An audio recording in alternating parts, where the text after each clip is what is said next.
Mendoza. Gran jugada en Evan Mendoza, dos joyas defensivas. Evan Mendoza makes a great Rounded up the play. middle is Mendoza, throws off the shortstop. Mendoza fields, spins, throws. Short Mendoza, throw to first in time. Wow, what a play by Evan Mendoza. It's short. Mendoza to second for one. Oh my word, you've got to be kidding. Evan Mendoza. For Mendoza. Mendoza lifts one to left. An inning. Mendoza, that one's sailing back there, and it's gone. Now, those are some of the plays and the insights of playing baseball at the highest level, not just posting about it. Now, let's flip the script. Here's what my students and families have to say about working with me. Just share his stories of the kids asking him, what did you do? And his one answer was one word: Evan. It's an overall great program to improve your metrics, mental approach, your velocity, and your outreaching strategies. Because there's a ton of players I know that are way better than me that had zero offers because they don't know how to reach out to coaches. Pretty much every possible number when I've gone up. I was high 70s and now I'm aiming for mid to high 80s and hitting the same thing. I was high 80s off machine and now I'm able to put some balls out in the mid 90s. JT's motivation to want to do it at home, be proactive in his baseball career, and we are able to do these things for him, and it's self-motivated and he's taken that action. As a parent, you want to be able to say yes to something like that. It's been making me feel much more confident. Like now going into the season, I feel I have all the ability I need and I can just play and trust that all the work I did will pay off. Started working out, I was about 120, 115, about 160 now. I trusted it and it worked. If you want to go get it, it's not going to come to you. My EV was about 75 and my body weight was around 155, around that. Since I joined that, I'm up to almost 180 now and I'm hitting 80s, around mid 80s. How much more kind of committed he was and how much more confident he became in his own progress, instead of questioning himself about, am I doing the right thing or is this the right thing? So you could kind of see the stress level decrease a little bit, and then that energy could be focused on really all of the program aspects, right? Or his workouts. Do that. If you could get on and do what you said day in, day out, it's amazing. Like a game changer. Through your program, I just realized like how much more I could learn. I could just feel the improvement over the course like of 4 or 5 months. Like you said, I could feel the improvement myself. With you being able to supply me with this type of structure, I'm able to just learn for myself and learn how to improve by myself, which makes me feel a lot better as well as a lot more accomplished in the end. You can give him guidance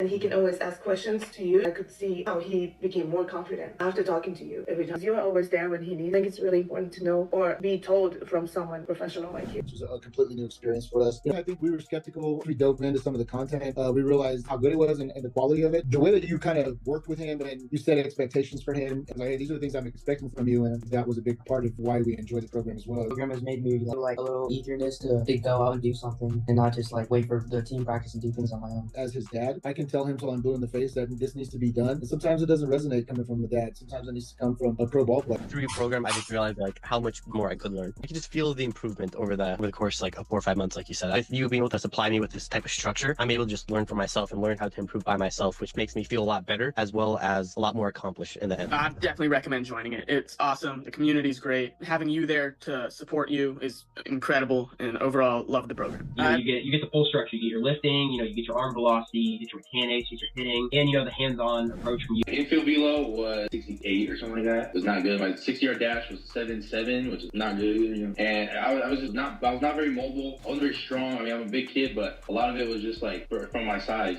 My infield velo now is 80, and my 60-yard dash is 70. It's insane. What was the root cause for all that? I mean, it was just staying consistent with the program. I think just I had to really stay on, like focus on the path that I was trying to get. You know what I'm saying? I was trying to become elite. I was trying to get better. I know the stats at the time. I was like, oh yeah, that's not that bad. But going back and looking, that's not where I should be to play at the next level. Staying consistent with the program really helped me through that time. I feel like now I'm really like dialed into what I'm doing. So when I do it, it's just like this before, like you talked about earlier, like it's just coming in naturally. That felt good. I mean, it gave me my confidence shot up. I think you should join in. You do a really good job of replying back to messages, and you're really fast to help out other people with like coaching and their swings. You're a pretty good coach.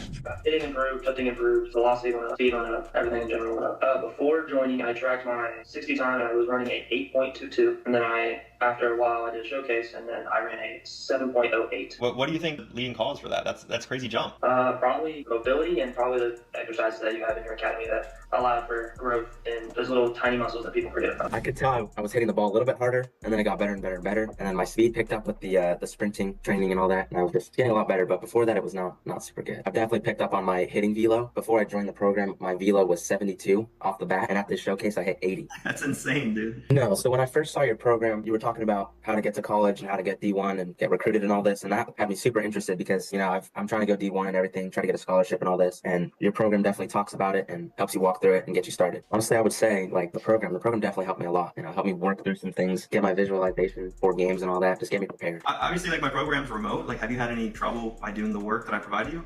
No, it's right in front of you. You know, it's just super easy to get. Search it up, find it, and start working.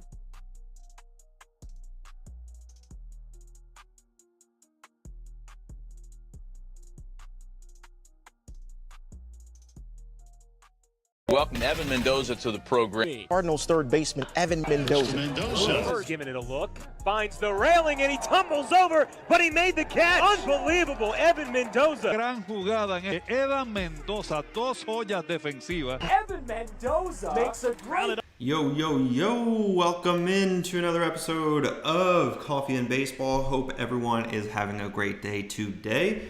My name is Evan Mendoza, I'm your host. I played 7 years of professional baseball between the St. Louis Cardinals and the San Diego Padres. And today, as you guys know, one of my very favorite things to do is move this guy over to 21 because we're doing 50 days of streaming. I really should have changed my handwriting in that top right. But no, this is tips on getting faster. I'm gonna hit that here in a second, but I just want to give you guys a quick little heads up. Head over to YouTube, guys. YouTube is where I post these recordings, so that way you can always go back to them, especially if you ask a question like Patro Dominguez. I probably butchered that. Okay, tips on how to get faster. So faster, I would assume you mean by foot speed. That typically is what you would be asking for. But anyway, so tips on getting faster. So this is where, by the way, Patro Rodriguez, I do have a free sprinting program. I'm going to go ahead and actually just show it to you because I think it's really important. It is on my website. Let me just pull it up real quick, and then that'll be easier for you with everything. So that way, like, I can tell you basically what to do and how to do it and things like that. But honestly, if you go to my website, I have a free sprinting program. Let me pull this up for you. Okay. So you should be able to see it, maybe not. Let me see, I actually have to change up a setting real quick. I think, yeah. Just give me 1 second. Okay. All right, so you should be able to see my screen now. Can you see my screen? Can you see my screen, guys? Over on Instagram or YouTube. Okay, cool. So this is our sprinting program. So you can see the sprinting program is ready. You can download it right here. This is what I did throughout my high school baseball journey to really take me from a 9.5 second 60 down to a 7.4. And I know 7.4 isn't even that crazy. But there's video demonstrations, so that way you know how to do all of the movements. By the way, that's exactly how everything is within my academy. I want it to be a visual style of learning because obviously I don't like reading books. I don't think my students like reading books either way, but there's also a printable version as well. So this is basically the printable version. So we want to do A-walks, 1 by 20. Ideally, this is more of just like the warm-up. And there is 3 sections of the sprinting program. There's the form running because we want to, just like we want to throw in the correct format as far as mechanics, hitting mechanics need to be solid. Sprinting mechanics, yes, sprinting mechanics need to be correct, and that's probably an an undervalued thing as far as baseball and athleticism. There's also the dynamic warm-up, so like think like butt kickers and like soldier jog and like high karaoke. But then at the very last section, so this is the 5-10-5 section, this is when we really want to compete to beat our previous time. Also, because I I love you guys. You guys are awesome. There's an accountability calendar as well, because ideally we want to do this consistently every single day. I know it's snowing in half of the country, right? But yes, coaches will look at speed a lot, Vinny. So this is like an accountability thing. Yes, it's okay to have off days every once in a while. So like I put in rest days once in a while. What I always like to, and by the way, that's basically all I'm going to show you right now. So as far as that accountability side of things, guys, and the off days, because off days are obviously pretty important. Guys, when we're talking about getting faster, look, when I did this workout program, this sprinting program, I did it 6.5 days out of the week, right? And what does that really mean? Technically speaking, I was doing this 13 days out of 14, right? So it's okay to do off days every once, give yourself off days every once in a while, but a sprinting program, the more we teach our brain and our muscles to have that quick twitch approach, that's what's going to ultimately lead to, getting faster, right? So we need to think about that, because if we never train with purpose, so like for example, what I did incorrect and the reason why I was running a 9.5 second 60 is because I did a lot of slow twitch movements. So slow twitch movements are like jogging 3 miles just to get a conditioning workout in. And by the way, yes, Vinny, do coaches and scouts look at speed a lot? Listen to this, because I think this is the most eye-opening thing, especially when it comes to the MLB draft. And this is something that I heard around sophomore, junior year of high school, and it dramatically changed the way that I thought about speed. And this is actually a really good example and a really good question as well. So I'm actually going to record this for a short form video. Hope you guys don't mind. But I'm going to get this recorded here in about 3, 2, 1. All right, do coaches and scouts look at speed a lot? And without a doubt, college baseball coaches and MLB scouts, without a doubt, will look at speed as far as your 60-yard dash time. And this was something that was told to me between my sophomore and junior year of high school, and it dramatically changed the way that I looked at speed as a whole. So as far as your 60-yard dash, and especially in the MLB draft, so this is something that I heard that if you run, let's just say like a 7-1, and let's say you're an outfielder, right? You could get a signing bonus, because yes, if you get drafted, you get a signing bonus. You get cash in the bank, which is awesome. You might get, let's just say for easy numbers, $500,000, right? And that's if you're in the first few rounds, right? But if you're a great outfielder with a great hit tool and other things, but you're running a 6.6 and you're an outfielder as well, instead of getting paid $500,000, you might get that $1 million, just because your speed is something that's separating you from that other guy. So when I heard that, as far as how scouts look at just the simple metric of your 60-yard dash, it made me really change the way that I thought, especially because when I was in high school, I was mostly known as a pitcher. I was a two-way. I was also a shortstop. But the thing is, like, once I realized I wanted to play shortstop at the next level in college, I didn't just want to pitch. I wanted ideally to be a two-way in college, and that's exactly what I did. Freshman year, I was a pitcher. Junior or sophomore year, I converted to a third baseman, and really it's all attributed to taking my 60 time down from a 9.5 down to a 7.4, and I thought that that was pretty good. My fastest ever was a 6.97 in the minor leagues, my last professional season. So hopefully that helps you guys. Also, if you want, down below this reel, you can go ahead and comment the word sprint if you want to download that free sprinting program. Is it good that I have a 6.7 60 dash at 15? So 15, what is that, sophomore year? I mean, that's awesome, dude. Really good. I don't know if you asked in the beginning if coaches, no, that was Pat Rodriguez. No, yeah, so Vinny, that's awesome. A 6.7. So this is where, like, if you're at a 6.7, right, we want to get down to, like, if you can get down to like a 6.3, dude, you don't understand the opportunities that are going to come your way. So you're a freshman. Let's go, dude. Yeah, freshman year, I was running a 9.5 second 60, dude. Are you kidding me? I was running a 9.5 second 60, and you're over here running a 6.7. The kids are gonna love that, by the way. But no, like, seriously, if you actually are running a 6.7 and you're not just doing that because of, Long Scotty, I don't know if it's gonna work. Let me know, because this is actually a really good test.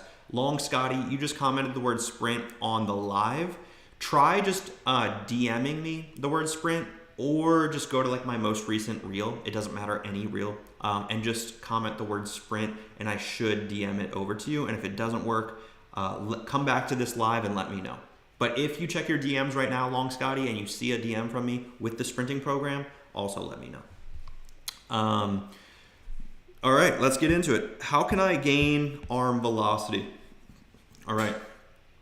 Nah, I do. We left that 6-7 stuff in 2025. Thank you. Holy cow, I was getting over it. All right, so how can I gain arm velocity? So Pat Rodriguez, another great question. So believe it or not, like this isn't going to be the most rocket science style of response. And the reason that I like doing these lives, by the way, guys, if this is the first time that you're ever joining into one of my lives, congratulations. Put a baseball emoji down below in the chat just so I know that this is the first ever Coffee and Baseball that you're joining in with. I feel like an absolute fraud, by the way, because I drank my coffee already this morning and I just got my water. So like, what even is this? What year is this? Definitely not 2025. Anyway, so like it is the reason I like to do these lives is so I can give you a little bit better of an answer. Pat Rodriguez just asked, how do I gain arm velocity? And it's really hard to do that in like a 2-second brain rotted reel. User 53P, congratulations, everyone. Give him or her a round of applause for joining into the first episode of Coffee and Baseball. I am also live on YouTube. I am live on Facebook and Instagram as well. But guys, how do I throw harder? What's my arm velocity? Or how can I get that arm velocity? What in the world is this? Oh, wow. Okay, so if we're trying to do anything, Vinny, that's your first time, let's go. Also, thank you for asking questions, Vinny. You'd be surprised on how many people join in and don't ask questions. Vinny's a great example of someone that already has a great 60-yard dash time as a freshman, and he's still looking for ways to improve. So great job. As far as arm velocity, so when we're talking about throwing harder, guys, if you're throwing 80 miles an hour right now, and this might just sound very, very stupid, but we need to throw more to not only, number one, understand our mechanics, because everyone's mechanics are different. Yes, there's certain slots you get into typically with your arm path. There's typically great mechanics as far as making sure that your front side is able to come over, and then that way you're following through down the mound or whatever. We're talking about pitching right now. So yes, there are certain mechanics that we want to group ourselves into, but believe it or not, like a guy like Josh Hader, the reason I love Josh Hader's story is because he I played against him my freshman year of high school, and he was nothing great. He was throwing like 80 miles an hour as a lefty and like terrible mechanics, but they were his mechanics. And then throughout professional baseball, when the Orioles drafted him, they found ways to get him developed basically and make sure that his mechanics were his, and he owned his mechanics, but then he got stronger throughout those mechanics. And by doing that, he started throwing 97 with an incredible vertical, right? Because he owned his mechanics. So it's not so much about chasing your perfect mechanics. No, it's not about that. It's about understanding your mechanics. So number one, to throw harder, you have to understand your mechanics better than anyone else because it is your arm action. It's just the same way as your swing. No one's going to have the same swing as you. You need to understand your swing better than anyone else, and that's why it's also really important to become your own best coach, guys. Number two is to do basically more. And by more, I mean you have to throw more to throw harder. You need to run faster. You need to lift heavier. It is that simple. And by doing more, guess what's going to happen as far as your general knowledge on your mechanics? These two are linked together. You do something more, you understand more. You understand more, you do more, and then ultimately that arm velocity goes up and to the right. This is the way that I think about things, especially when it comes to throwing harder, right? It's not the mechanical side. It's not about getting into a low 3/4, and everyone that throws low 3/4 will throw 90. Guys, I'm not here to like BS you guys with some, brain rotted reel that will be a hot take or anything like that. You throw more, you understand your mechanics more, you understand your mechanics more, you throw more, and by doing that in repetition for a solid, this is also a big misunderstanding when it comes to how to throw harder. To answer your question again, it really comes down to your ability. 2.5 to 4 months. If we can take 2.5 to 4 months away from games, away from like all the competition, away from tournaments, away from all of that, out of the whole calendar year. Yes, the calendar year. If we can take 2.5 to 4 months off of baseball. And by baseball, I mean playing in games. Because in playing in games, that's what is usually the distractor. I don't know if that's a word, but I'm making it a word right now. That's usually the distractor of being able to isolate in 2.5 to 4 months to actually build out an arm program. And an arm program meaning like an arm throwing program, a velo throwing program, and then also like arm care. These are all areas that I definitely want to talk about inside my academy, and I definitely do talk inside my academy. Guys, it is very, very important when we're talking about building up that velocity for you to become your own best coach. Because if you're not your own best coach, it's going to be very difficult for you to understand basically where you're at, where you're trying to go, and how you could possibly even get better. Because there's a lot of high school baseball players, there's even a lot of college players, and even a lot of professional pitchers that didn't really know exactly where they stood as far as what their throwing program should look like in spring training, leading up to the season, during the season, and they kind of just did whatever the pitching coach told them to. And in my opinion, like that's not, I don't want my students to feel that way. I want my students to be able to know really what's going on. Right? That's simply put. I just want my students to know what's going on with their arm health. Also, when they're balancing maybe this travel ball team and another travel ball team. Guys, these are conversations that I have with my students every single day because it is very important to know where you stand as far as your arm health. And again, by incorporating a velo throwing program in March when your high school season starts, guys, you're already late to the game because you're trying to build strength during the season. And this is actually a reel that I talked about yesterday, guys. When we're talking about in season versus off season, in season's maintaining that strength, while the off season is build that strength. And a lot of you guys get this misunderstood because, oh, it's baseball season, I'm going to build my muscle. Or worse yet, you don't do anything in the gym, you just completely neglect the gym because it's baseball season and you don't want to get sore for your games. That is a very broke mindset. That is a very broke mindset that I feel like a lot of high school baseball players fall into the trap of because they care way too much about your day-to-day performance and you don't think about your week-to-week or really your month-to-month performance. Because I can promise you, if you're not doing anything, you're not maintaining in season your muscles, but really you're regressing your muscles. If you're regressing your muscles, you're regressing your overall strength, that's going to be very, very difficult. And especially throughout, you guys have to think about it, really, because I don't think you guys really do. You don't ever zoom out a 30,000-foot approach. If we start the spring season, and let's say we play 30 games, and then we play summer season, and then we play 50 games, like let's just say that's 80 games that you're playing, not including fall ball. Like when are we able to really recover? Pat Rodriguez, another great question. What should I be doing to keep my arm healthy, plyos, bands running? So like running, yes, it's going to build that stamina. Be careful with that running because that's something that I did. I isolated myself as a pitcher too much and I did too much conditioning. Again, what I talked about as far as running faster, I trained those slower twitch muscles and unfortunately that bled into me being an athlete for being a shortstop. As far as bands, like yes, bands are going to help with overall blood flow before throwing, and that's the same thing that I like to talk about as far as like if you're going to go run, you don't just go sprint right away. You jog to get that blood flow in your legs, then you sprint to basically ensure that you're not doing stuff too quickly. As far as like plyo balls, I'm not a huge fan of plyo balls. I did them in college. I prefer that you just do 1 ounce heavier and 1 ounce lighter. And the reason why, the lighter is going to give you speed.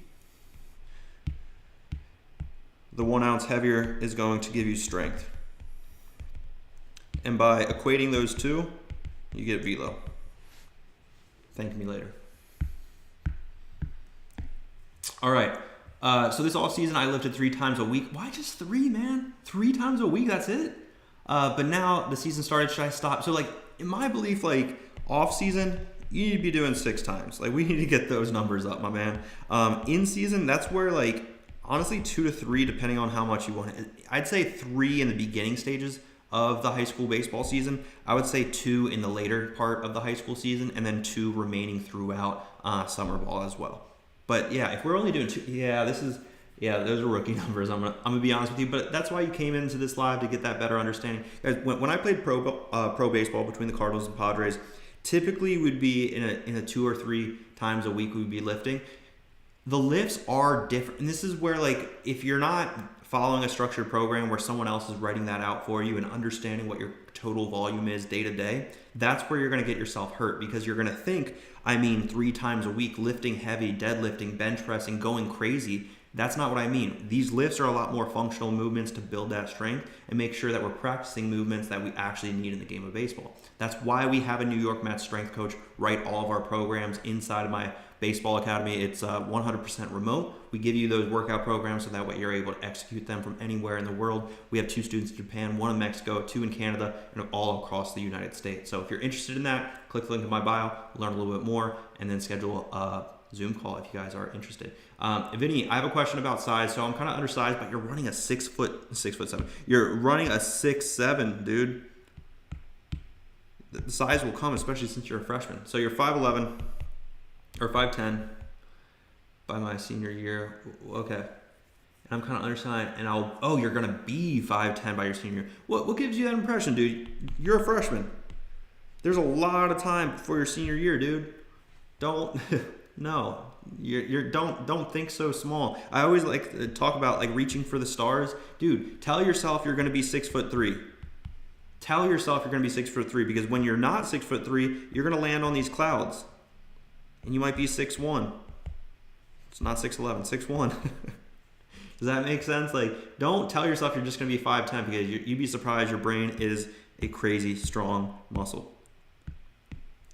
What are some good drills for arm care? So arm care, like, I have a whole course inside my academy, but like really, when we're thinking about arm care, we don't need 5-pound dumbbells.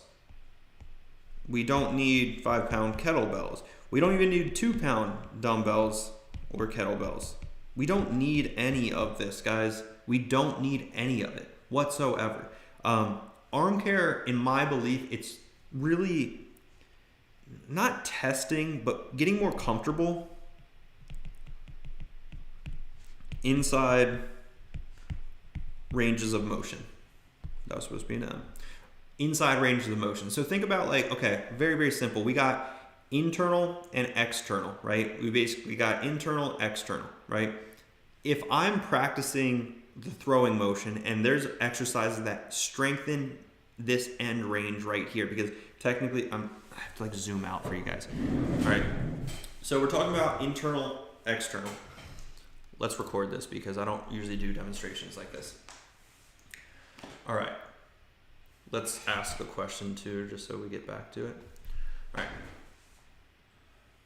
What are some good drills for arm care? So let's talk about basically getting comfort in this range of motion, just because it's super simple to describe. So what we really want to be testing is this range of motion. And this is the end range, and that's an end range. So internal, external rotation, right? So if we talk about arm care, what we really want to be doing in a nutshell is how well we can train this end range and maybe expand it by 1 degree or a half a degree. And you'd be surprised, so that way we can get more flexible in this end range. Same thing in this end range. We want to get more flexible and a higher range of motion in that end frame. But then also in this range of motion, we also want to be building that strength in, again, that range of motion. So it's really about building that comfort. We don't need 5-pound dumbbells or kettlebells. We don't need plyo balls to do arm care. What we really need is to test those correct movements. And really it just requires body weight and a desire to do those movements maybe before bed. That's all it really requires. So hopefully that helps you guys out with some arm care drills. If you're also just like interested in more like strength building exercises, I do have a free upper body baseball specific lift. If you comment the word lift down below, I'll send it over to you. All right. By the way, if you comment on any live, I don't know if it works, but if you comment on any reel, it does work. Hopefully that gives you guys some understanding. Let me know if that also helps, King of Pink. It's more of a psychological thing of what to do rather than how to do those specific movements. But yeah, let's get into it. I lift, sprint, stretch every single day. By the way, love the engagement today, guys. You guys are asking questions. I love that. Sometimes these lives aren't as engaging. So props to you guys. You guys are asking questions, and I really do appreciate that. I lift, sprint, stretch every day. Is there anything else that I should be doing? I hit 3 to 4 times a week and throw 2 times a week. So in my opinion, that 2 times a week, rookie numbers, especially if we're thinking about this is the winter, this is the preseason, this is before your high school season, this arm of throwing needs to increase. That's just one thing off the bat. If you lift, sprint, and stretch every day, when are we recovering? Because we need to talk about recovery as a very important thing. So this is also something that I want to record because I think it's just important. All right. I lift, sprint, stretch every single day. Is there anything else I should be doing? I hit 3 to 4 times a week and I throw 2 times a week. Like I already mentioned to you, that throwing 2 times a week, especially since it's winter, we need to up that because this is preseason. This is the time to build out our arm strength and make sure that going into the season, we are strong. But as far as lifting, stretching, and sprinting every single day, when are we recovering? Because we need to think about our body. We need to shut it down at least 1 day a week. If we're literally doing all of that 7 days a week, that's not going to be beneficial. So if you really think about the lifting and the sprinting aspect, that's where we need to get that recovery. As far as you hitting and like, okay, well, let's not talk about throwing, but as far as hitting or taking ground balls, playing wall ball, like you can do that every single day. There's no limit on that because honestly, your body doesn't need recovery from those things, but your body does need recovery from lifting and sprinting to make sure that, let's just talk about sprinting, right? You need to be able to sprint fast to make sure that you're training fast so that way you're isolating those faster twitch muscles. If we're sprinting every single day and every single day, again, like if this is a chart, every single day we're regressing as far as energy level, and this is what our sprint energy output looks like, that's not going to give you your best bang for your buck. So that's where recovery comes into play. That's just some quick insight if you are interested in implementing any of that. All right, did that help you guys out? Did that help you kind of get a better understanding, Pat Rodriguez? Because that's something that just from immediate insights from like what you got going on, dude, I think recovery could be huge for you. I think that really could be huge for you. Well, to be honest, I only lift 3 times because I'm only 13. So I lift is really 15-pound dumbbells, but should I be doing more weight? So, okay, because you're 13, you're intro to the gym, right? So what I would prefer you do is like understand, awesome, Pat. I would prefer that you're doing more functional movements. Because that is going to translate into becoming a little bit better of an athlete. By the way, 13 user 53P, is that 8th grade or is that 9th grade?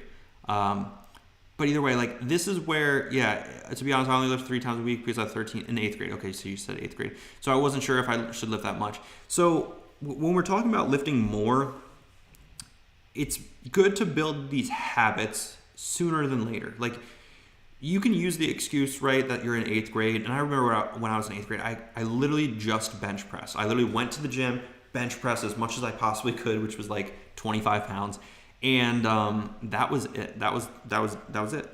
And as far as like these functional movements, this is where like, think about what football demands of you, right? We're going to shift it up a little bit. Think about what football demands of you as far as movements, right?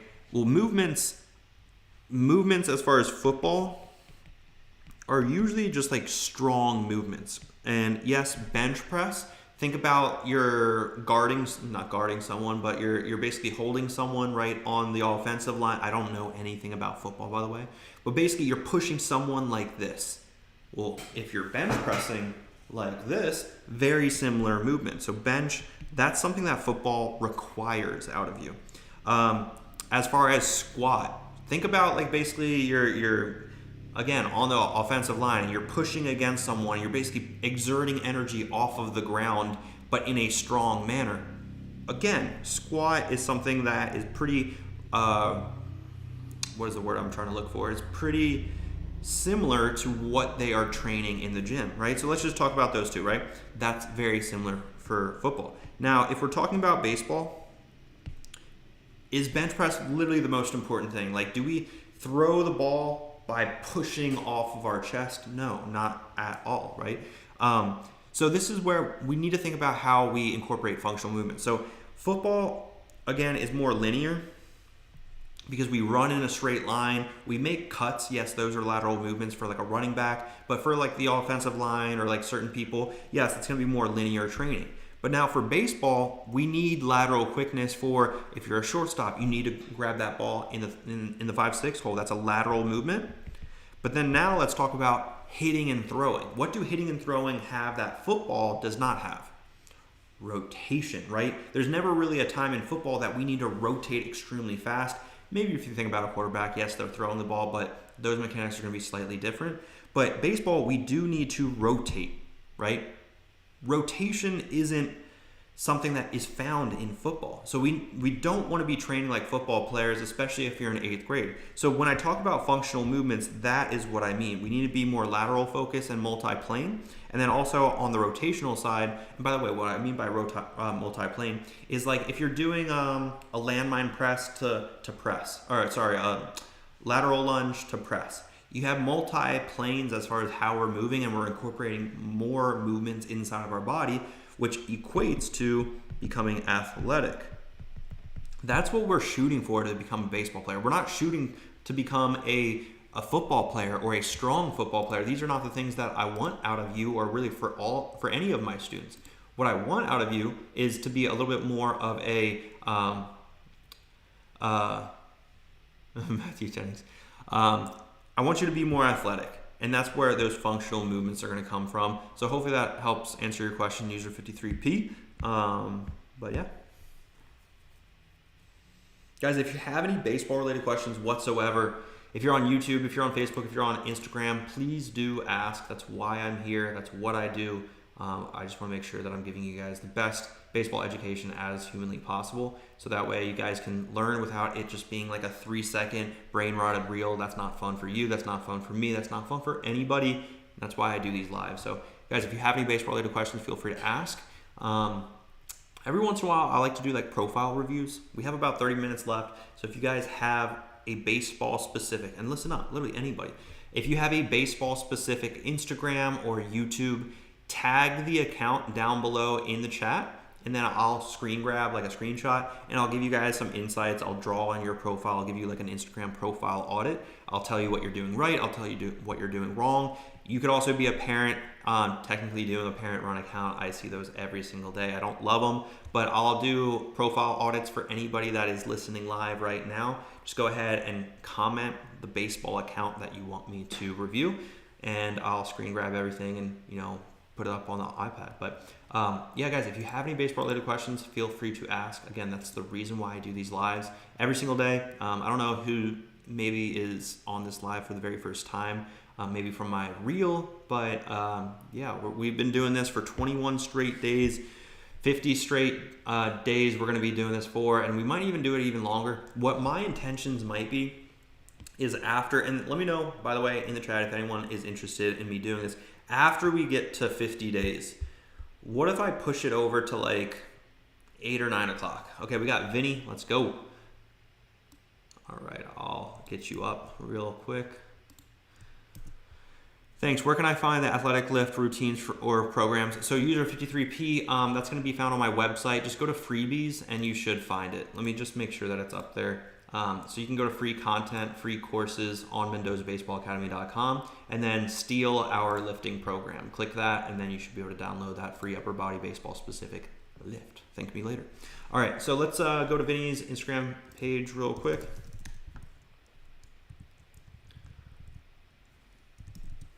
And then I'm going to screen grab you. Shame on you, man, not following me. I'm gonna call you out here in a second. Oh, it's your baseball account, so I hear you. All right.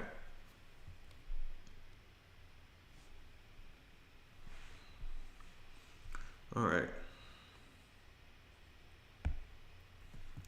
All right. Cool. All right, so let's get into it. So we're gonna do a profile audit. You know what? Because yeah, I'm gonna record this one. So that way we can do if you want me to do on this account. You're good, Vinny. You're good.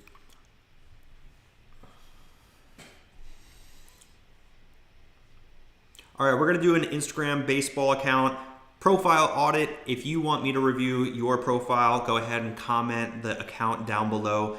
This is going to be of Vinny, and Vinny has 9 posts. He's a 2029 middle infielder outfield at Meade High School. So one thing that we can always take advantage of is this is called the profile name inside Instagram. So this is where we can do first name, last name, space. We're going to do like a vertical line, another space, and this is where ideally I would want to move up the 2029 from here to there to make it just look a little bit cleaner.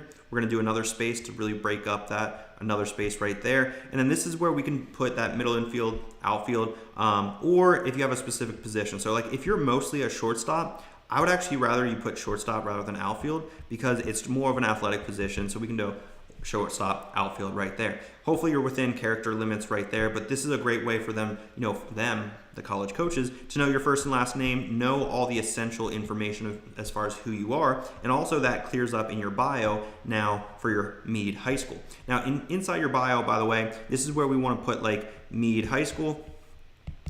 HS works better because there is a character limit inside Instagram.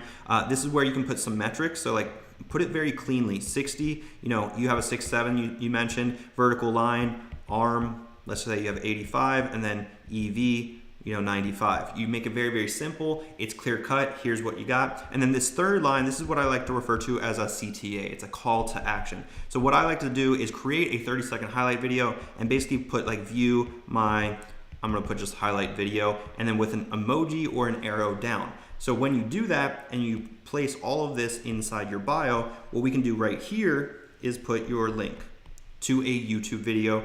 Ideally, we want it to be as condensed as possible. We want it to make sure that we're also showing to these college coaches we're doing that in a professional manner.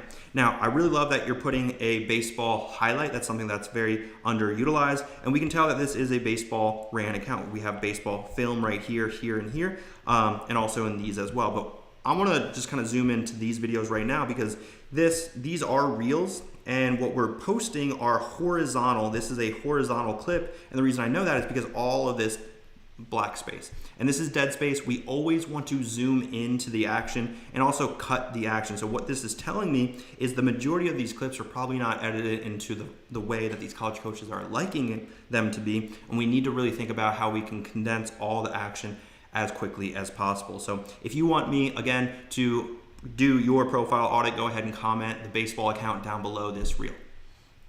Woo! What'd you think about that? What'd you think about that, Vinny? I think that was pretty solid. I don't think I missed much. Yeah, by the way, I forgot your profile picture. Profile picture is money, dude. Like even on the live, I can tell by like the people that are chatting, I can tell that you're a baseball player just because you have a bat in your hand. It's just like, it shows your face. Like it doesn't necessarily have to be so my headshot on my accounts are typically like, those are my shoulders, that's my neck, and that's my head. Right? Like that's a pretty standardized thing, right? But yours is perfect. Like it shows that you're a baseball player right off the bat. It looks like a clean, crisp image. So great job.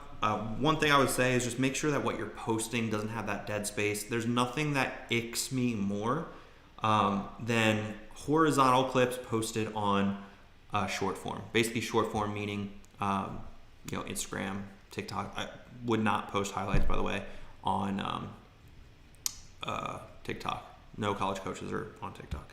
All right, let's get into the next question. Pat Rodriguez, thank you again for your not only attendance, but your participation. That's something that I view you, like Pat, I don't know you, but I view you as someone that wants to learn. And I think that's a very important lesson. I'm just going to talk to the camera real quick, guys, because look, Pat, you guys don't know who Pat is. I don't know who Pat is, but what does Pat tell everyone in the room, quite literally because we're in a room, what does that tell everyone about Pat? He wants to learn. He knows for a fact he doesn't have things figured out. He has this mindset of, I want to get better. I'm going to ask questions so that way I can go from here to here by just simply asking questions, by getting some clarity, by leveling up. And a lot of people are focused on just leveling up their physical skills, how to bench more, how to deadlift more, how to throw faster, how to hit the ball harder as far as their exit velocity, or how to run faster as far as their 60 time. And that was one of your questions, by the way. But as far as asking those questions, you're telling me that you're in the mindset of, I want to improve, I'm looking for the shortcut. And that shortcut is huge, dude. Like, that's the reason why I do coaching, is because I want you to be able to learn from my shoulders. From your shoulders, or from my shoulders, that's where your feet are, and that's where you're able to ultimately grow into a better player than maybe I was ever, right? And that's going to be an awesome feeling if you do become better than me, because then you're going to be in the big leagues and having a great, successful baseball career. But asking those questions means so much. And I don't want to make this too much about me, but like when the Cardinals, we would have like guest speakers, and sometimes that would be the president of the Cardinals. Sometimes that would be Yadier Molina. Sometimes that would be the manager of the Cardinals. And we were just like minor leaguers in a controlled environment, a group of maybe 12 guys. Every single time that they asked any time that they talked to us, what happened at the very end? Q&A. Do you guys have any questions?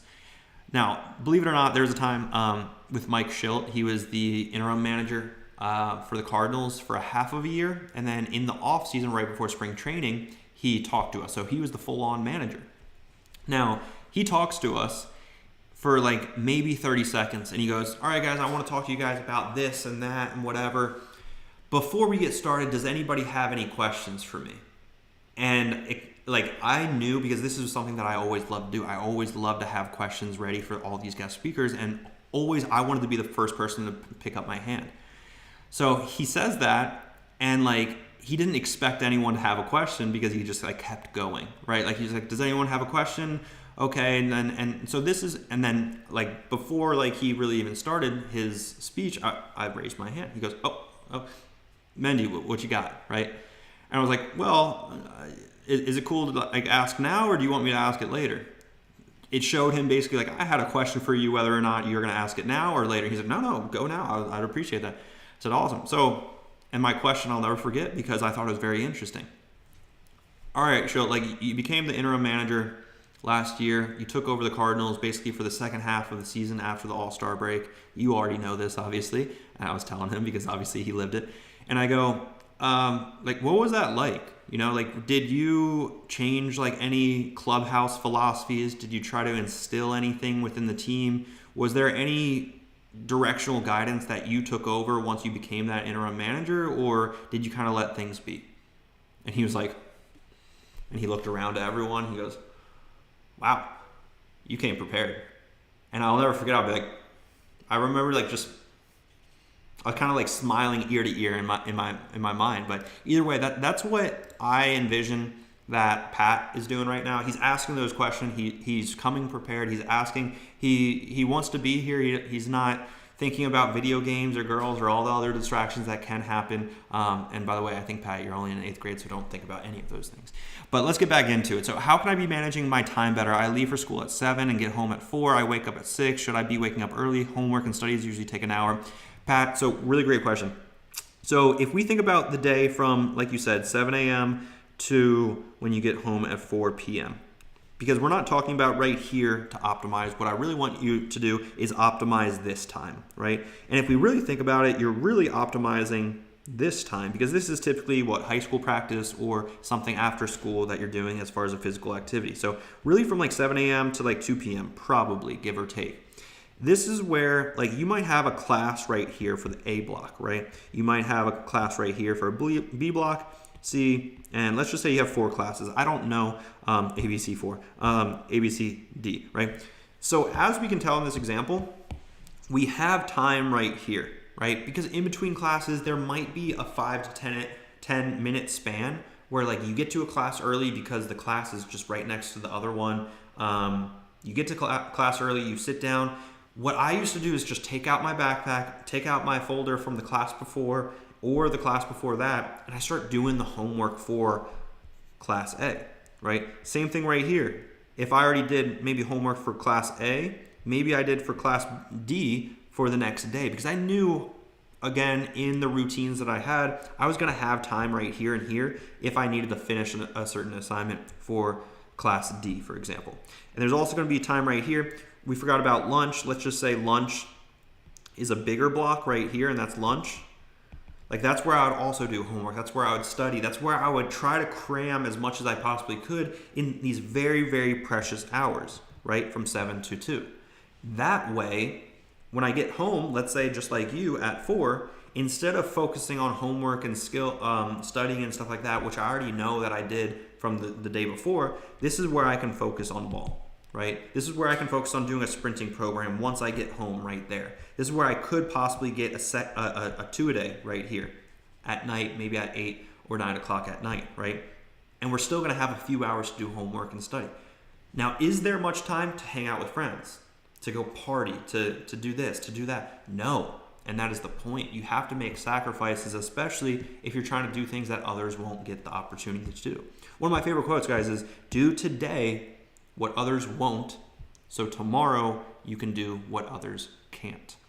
That's the reason I got to play college baseball. That is the reason that I got to play professional baseball. And I really shouldn't say I got to play. I earned those opportunities from what I did from a very young age. And I really took baseball as a priority throughout middle school. But the time that it really changed for me was sophomore year of high school. I'll never forget it.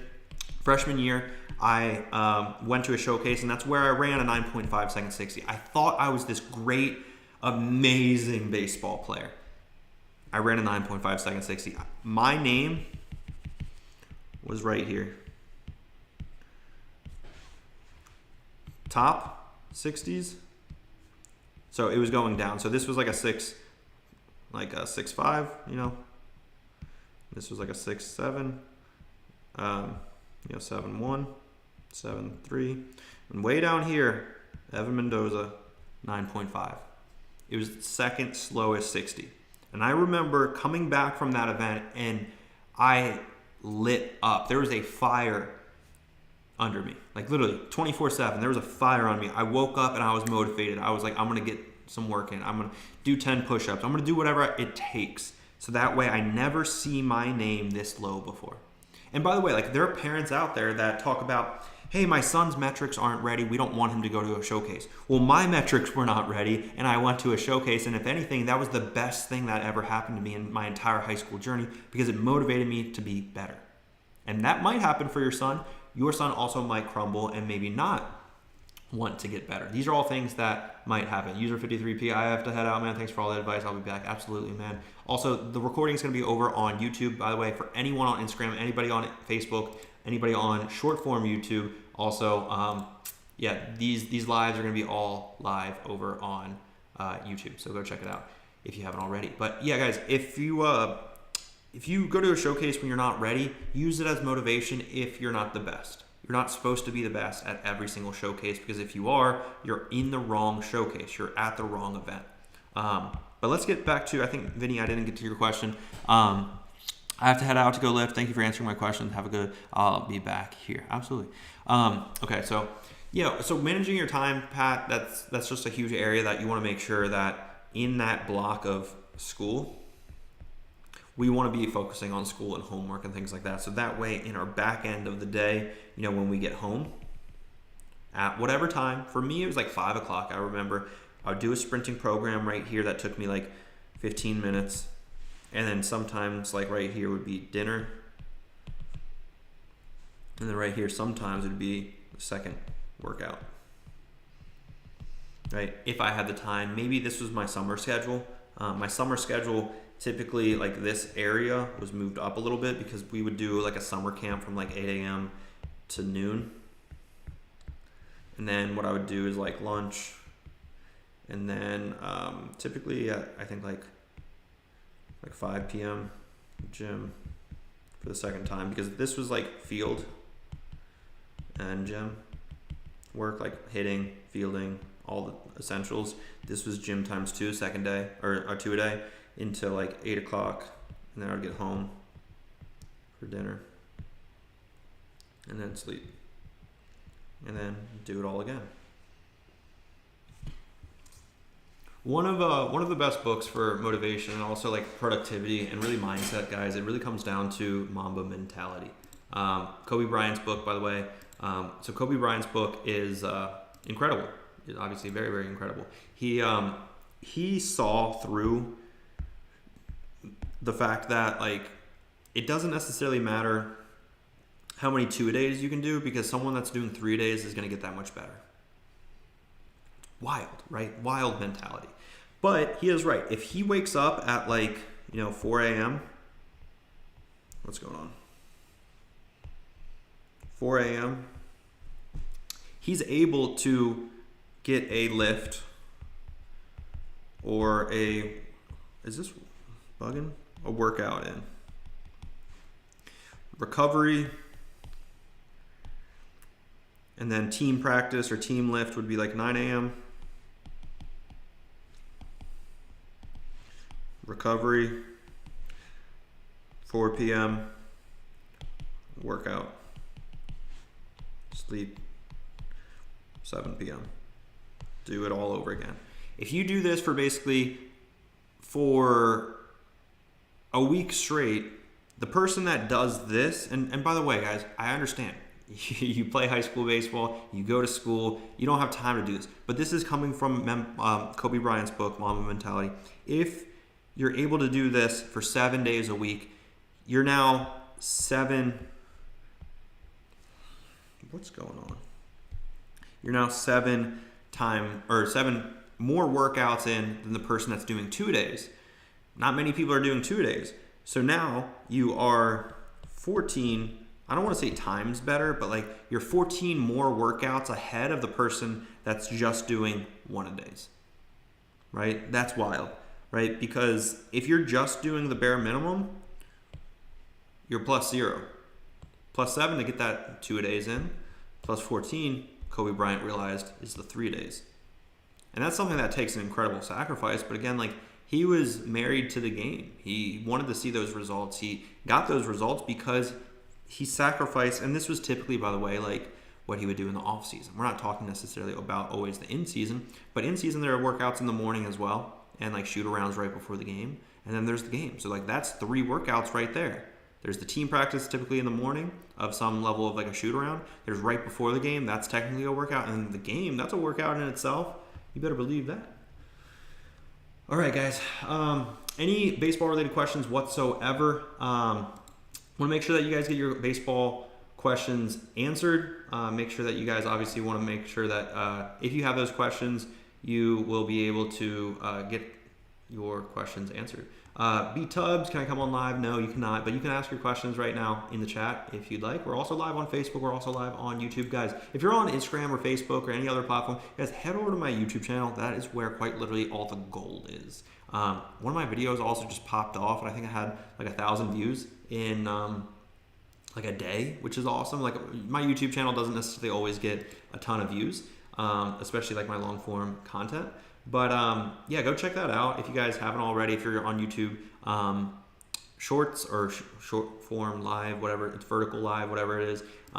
If that's something that you guys want more baseball education, you want kind of that tip of the iceberg on who I am and how my program works and how I coach and how I teach, especially with a visual demonstration with the iPad. Like this is something that I love to do because it's just enjoyable. It's really an easy way for you guys to learn. It's an easy way for me to communicate with you guys, and also gets me away from vanilla answers. I hate vanilla answers, guys, and you guys probably do too. And it also gets me away from this thing called brain rot. Who in the chat knows what brain rotting is, or like frying their brain basically with the short form content, the 3-second reels, the dog and cat videos? I love them too, but like sometimes, guys, we're just brain rotting these 3-second videos on and on and on again. We're doom scrolling. Anybody know what doom scrolling? Do we know what this is? Because like if you guys know what this is, you should know like how we know deep down it's not good for you. It's not good for me. It's not really good for anybody.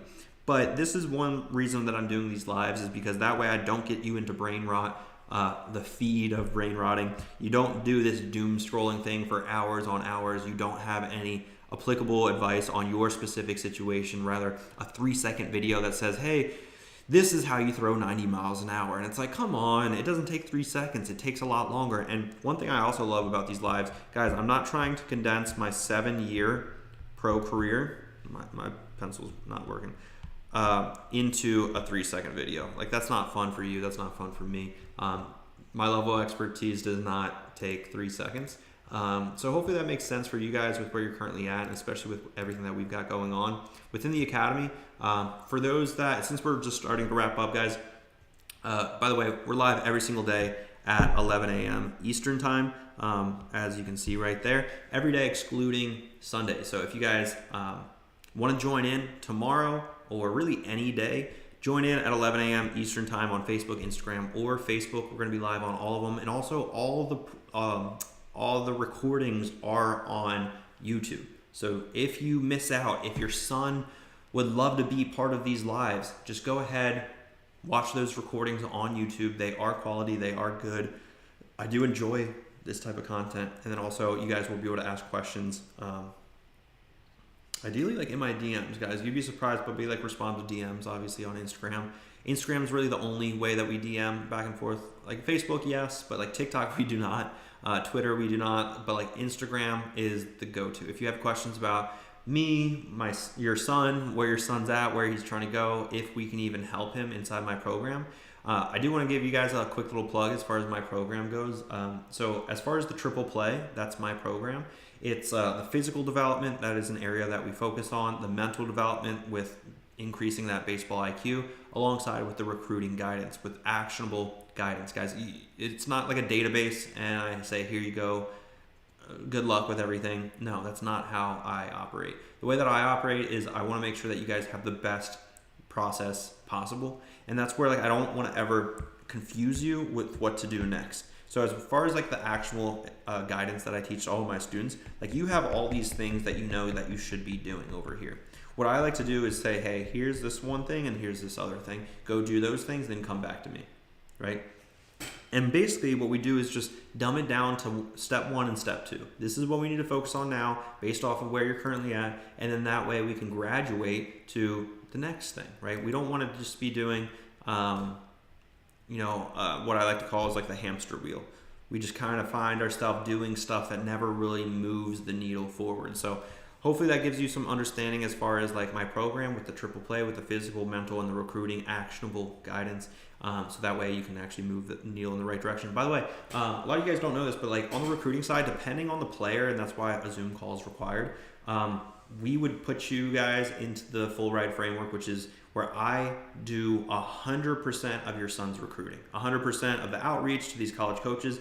I'm the one that does that. No one else. I'm the one that handles it. I basically deliver those conversations to your guys' doorstep. And of course, from there, you make those connections with those coaches. You make sure that obviously you're performing, because your son has to hold up his end of the bargain as far as lifting and doing the daily work. I can't do the squats for him. But if that's something that you guys are interested in, you can always click the link in my bio, learn a little bit more about my triple play program. And then from there, if you are serious, not curious, if you're more serious than curious, guys, go ahead and book that eligibility review. But what I'm going to do right now is let's do a quick little recap, because today was an actual great time. I really enjoyed all the questions that were asked. So let's get into the good old recap. At the very end, I'm going to go ahead and record it so that way we can post it over on short form.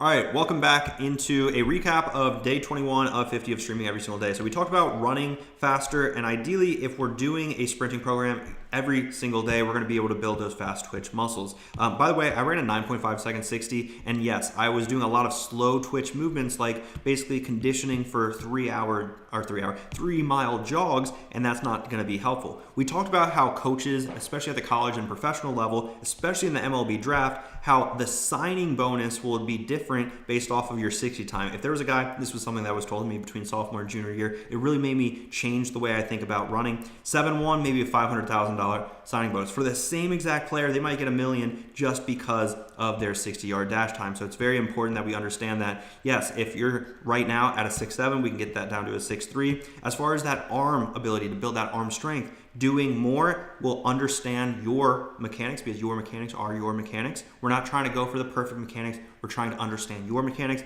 And by throwing more, we will understand our mechanics. When we understand our mechanics, when we throw more, that's what's going to result into more arm strength. Next up, we talked about basically how if we have the ability for 2.5 or 4 months straight to really build an arm progression or velo throwing program or arm care course, that's going to be super helpful.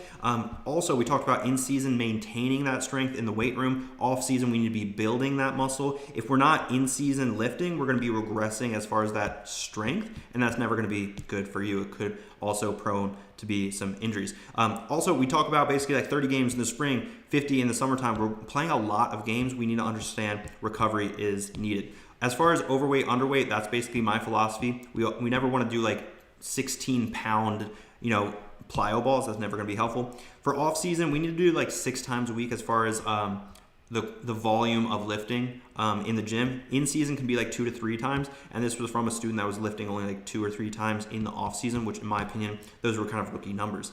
As far as like being 5'10", this was an individual that said that in his freshman year, he's projecting his senior year to just be 5'10". This is where I told him, hey, shoot for the stars. Your brain is a very strong muscle. We want to make sure we're not limiting ourselves. Ultimately, when it comes down to it, we need to, for arm care, be comfortable in more ranges of motion, and that's definitely going to help everyone out. As far as recovery, this is where if we're doing lifting and sprinting and throwing every single day, we're never going to talk about recovery. And as far as the effort level, if it's regressing every single day, that's not going to be helpful. So really understanding those functional movements in the gym is going to be helpful. We talked about the comparison between football and baseball, and ultimately we want to be more athletic in certain movements. We went over Vinny's profile audit, which was pretty awesome. His profile picture, by the way, is great. We talked about being productive during the high school semester. We talked about basically if you're a sophomore and basically how you can shift your perspective, especially if you go to a showcase and you're not the fastest 60 like me. Again, we talked about school schedules and how we can be a little bit better. We talked about, again, if we're doing 2-a-days or like Kobe Bryant did in Mama Mentality, his book, he did 3 days, and that's the way that he really exponentially got better than the competition. We talked also about how social media with the brain rotting and the doom scrolling, guys, I can't condense my 7-year pro career into a 3-second video. And also we talked about actionable advice inside my academy, where there's a ton of things that you need to be doing. I kind of break them down into 2 simple steps. That way you get away from this hamster wheel. Woo! Let's go. That was a little bit of a longer one, but guys, I hope you guys enjoyed today's Coffee and Baseball. Guys, if you want, join in tomorrow, same time, 11 a.m. Eastern time. Bring your questions just like today. Today was an awesome day filled with many, many questions. If you guys are also interested in working one-on-one with me inside my remote training program, click the link down below if you're on YouTube, or click the link in my bio if you're on Instagram. Peace.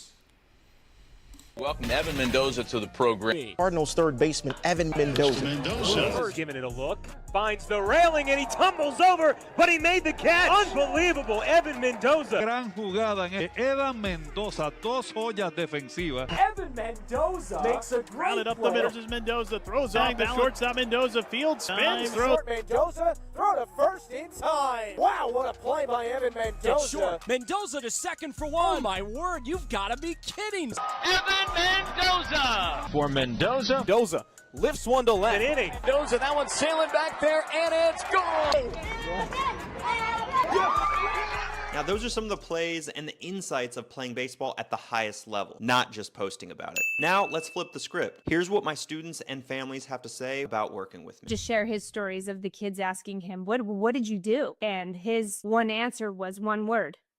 Evan. It's an overall great program to improve your metrics, mental approach, your velocity, and your outreaching strategies, because there's a ton of players I know that are way better than me that had 0 offers because they don't know how to reach out to coaches. Pretty much every possible number would have gone up. I was high 70s and now I'm aiming for mid to high 80s and hitting the same thing. I was high 80s off machine and now I'm able to put some balls out in the mid 90s. JT's motivation to want to do it at home, be proactive in his baseball career, and we are able to do these things for him, and it's self-motivated and he's taken that action. As a parent, you want to be able to say yes to something like that. It's been making me feel much more confident.